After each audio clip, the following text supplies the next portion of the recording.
पूर्व सांसद मिमी चक्रवर्ती को कानूनी नोटिस, 2,65,000 वापसी और 20 लाख मानहानि का दावा। Towns. SBM Gold's water tank is the most sustainable and durable water storage solution available. Tollywood अभिनेत्री और पूर्व सांसद मिमी चक्रवर्ती एक नए कानूनी विवाद में घिरती नजर आ रही है। एक शिकायतकर्ता ने उनके खिलाफ मानहानि और गलत बयानी का आरोप लगाते हुए कानूनी नोटिस भेजा है।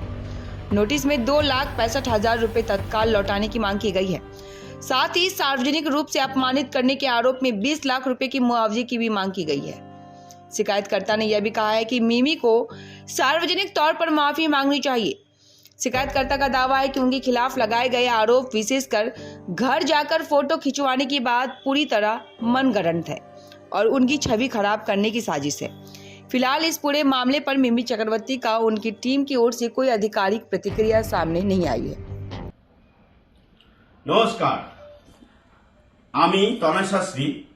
আজকে একটি গুরুত্বপূর্ণ বিষয় নিয়ে আপনাদের সংবাদ মাধ্যমে আমি উপস্থিত হয়েছি।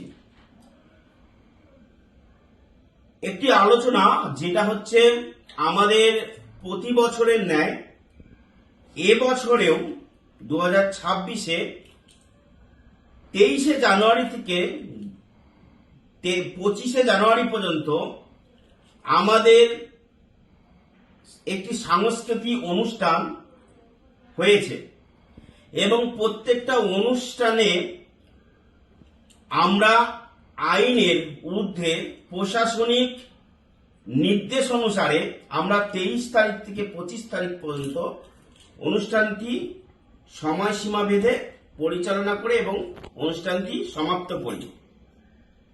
ঘটনাটা হয়েছিল 25 তারিখ। 25 তারিখ আমরা সেই অনুষ্ঠানে মিমি চক্রবর্তীকে আমন্ত্রণ জানাই এবং সেই আমন্ত্রণের ভিত্তিতে তাই আপনাদের আজকে আমি সেটা জানিয়ে দিলাম। এরপরে যা হবে আমি আগেও বলেছি, এখনো বলছি, মায়ের পুজো করে আমি মায়ের সন্তান, মা যেটা করাবে, ভগবান যেটা, আমার মা যেটা করাবে সেটাই আমাকে মেনে নিতে হবে। আমি মনে করি আগে যা হবে সব আমার মায়ের ইচ্ছের হবে। আমি এর বিরুদ্ধে কেউ না। আমি আবার বলছি, আমি কোনো রাজনৈতিক লোক নই। আমি পশ্চিমবাংলায় বাস করছি। পশ্চিমবাংলার আইন শৃঙ্খলার উপর আমার ভরসা আছে। পশ্চিমবাংলার আইন শৃঙ্খলাকে নিয়ে আমি এগোচ্ছি। এবার আমার সাথে সঠিক বিচার হয় কিনা সেটা আগামী দিনে দেখব। ভালো থাকবেন, সবাই সুস্থ থাকবেন।